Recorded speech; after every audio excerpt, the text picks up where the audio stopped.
welcome back to my channel. So for today's video, I will be sharing you guys my current everyday makeup look. I've been asked a lot to share with you guys my current everyday makeup look, like how I done it, what makeup products do I use. There's nothing really like crazy or like kakaiba sa everyday makeup look ko. I feel like parang pareho pa rin naman siya sa last video na ginawa ko. Is it last year or like 2 years ago? But I feel like it's just the makeup products talaga yung nag-change and maybe the application. Yeah, nothing really changed and it's almost the same. But yeah, I will still gonna share it with you guys. Hopefully, may matutunan kayo and may makuha kayong ideas para mas mag-improve pa yung everyday makeup look nyo. So yeah, guys, without further ado, if you guys wanna know how I do my everyday makeup look, then go ahead and keep watching.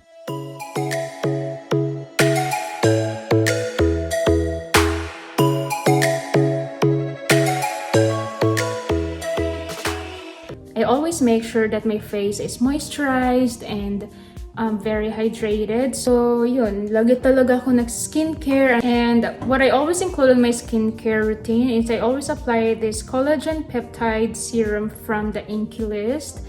Looks like this. Sometimes nilalagay ko siya after my toner before I apply moisturizer, but sometimes din ginagamit ko pa rin siya before I apply my makeup. Kasi this keeps my skin talaga very hydrating din. So it's a serum and it helps my makeup talaga to stay longer. So after nyan, gagamit agad ako ng, of course, primer. And you already know what primer I always use. This one. This is the Smashbox Photo Finish Primerizer Hydrating Primer. Ito yung lagi ko talaga ginagamit sa tutorial ko or maski sa day-to-day ko na pag-makeup. Next is foundation. So, yung ginagamit ko is itong DIOR Face and Body Foundation. So, linalagay ko lang yung foundation ko usually dito sa back of my hand and then apply ko lang yan. Ganyan.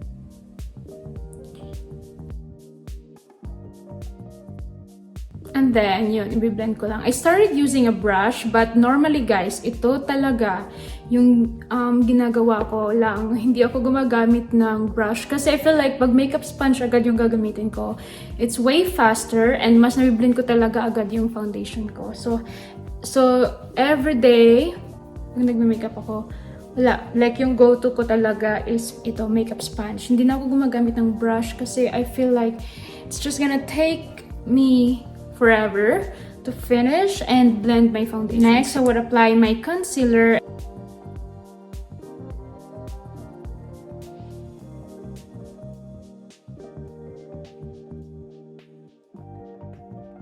Then, after niyan, as usual, mag-apply ako ng bronzer. And yung gagamitin ko is itong Rare Beauty bronzer stick.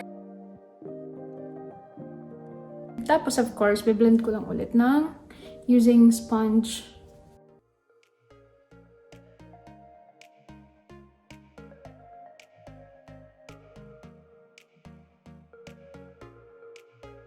So, ayan. Tapos na ako maglagay ng bronzer sa face ko. Then, yung ginagawa ko na is, of course, I will set my face with a powder. And I will use the MERCIER translucent powder.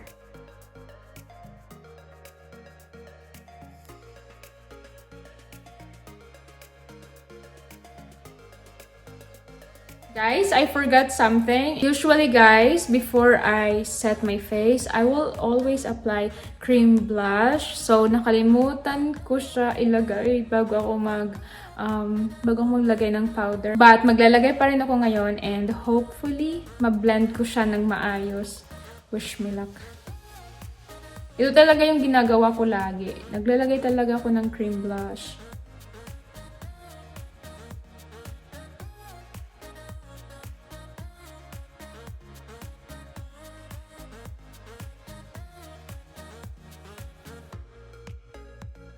Ayan. So, medyo na-blend ko naman siya ng maayos and feeling ko okay na yan. So, gagawin ko, magbabrush lang ako ng konti. May tirang powder sa brush ko. Gawin ko na yung brows ko, and yung favorite ko talagang pangkilay is itong Anastasia Beverly Hills Brow Definer. Ito talaga yung ginagamit ko lagi as my everyday na pangkilay. Kasi it's very easy to use.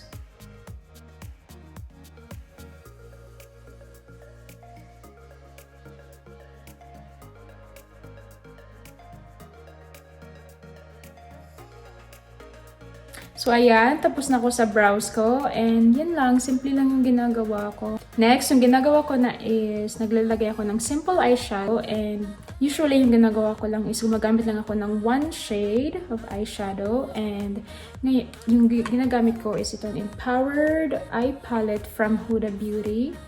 Usually, ito lang yung colors na ginagamit ko from this palette. Ito and this one. So, right now, gamitin ko na lang agad to.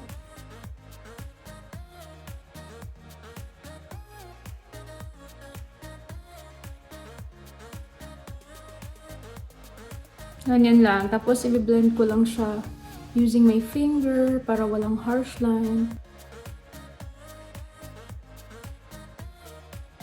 Tapos, maglalagay din ako sa lower lash line.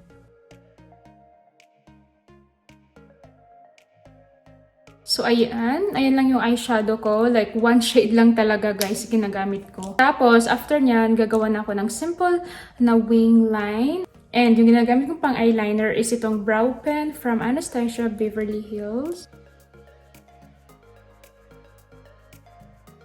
Then after nyan, of course, i-curl ko na yung lashes ko. And yung ginagamit kong mascara is itong Clinique High Impact Mascara.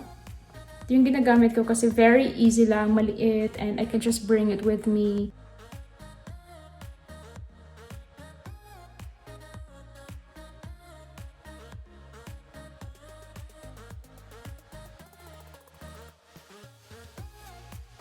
Ayan, I'm done applying my mascara. And then after nyan, maglalagay na ako ng bronzer.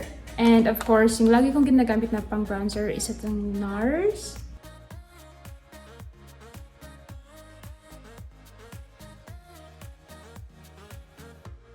So next, maglalagay na ako ng blush. And ginagawa ko is light lang na blush. Kasi since kanina naglagay na ako ng blush. And yung ginagamit kong blush is itong from NARS.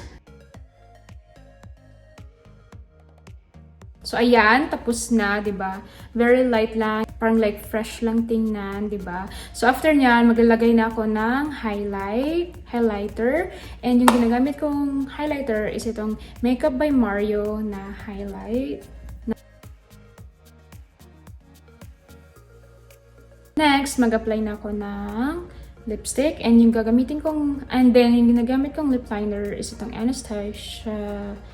Anastasia Beverly Hills lip liner in the shade, anong shade to? Hazelnut. For my lipstick, yung mostly kong ginagamit is itong NARS na Air Matte Lip Color, and I'm on the shade Trust.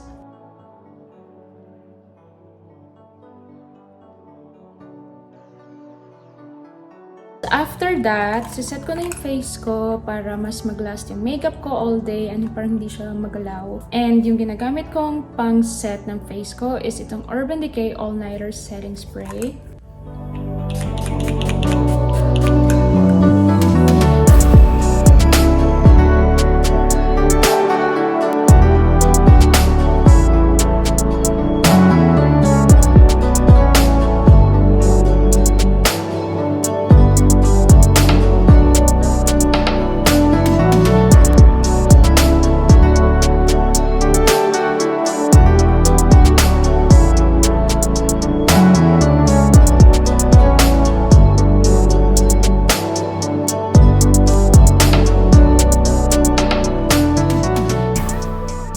So guys, that was it for today's video. And by the way guys, I know that you've noticed, so my lighting changed and maliwanag na yung background ko. It's because this part, I refilmed it again this morning. I was gonna upload the video last night on Tuesday night here dito sa amin. But I decided na wag i-upload yun kasi sobrang dilim, and although my studio lights, weird pa rin para sa akin yung lighting, and for me, you can't really see the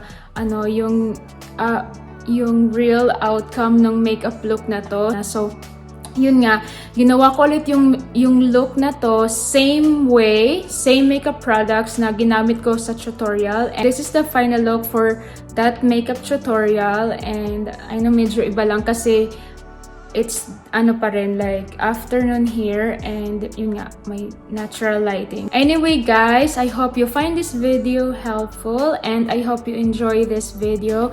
If you do, please don't forget to like this video, share it to your friends, to your sister, to your family or like relatives who are into makeup and you think would like this makeup look. So yeah guys, thank you so much for watching for today's video, and I will see you in my next one. Bye.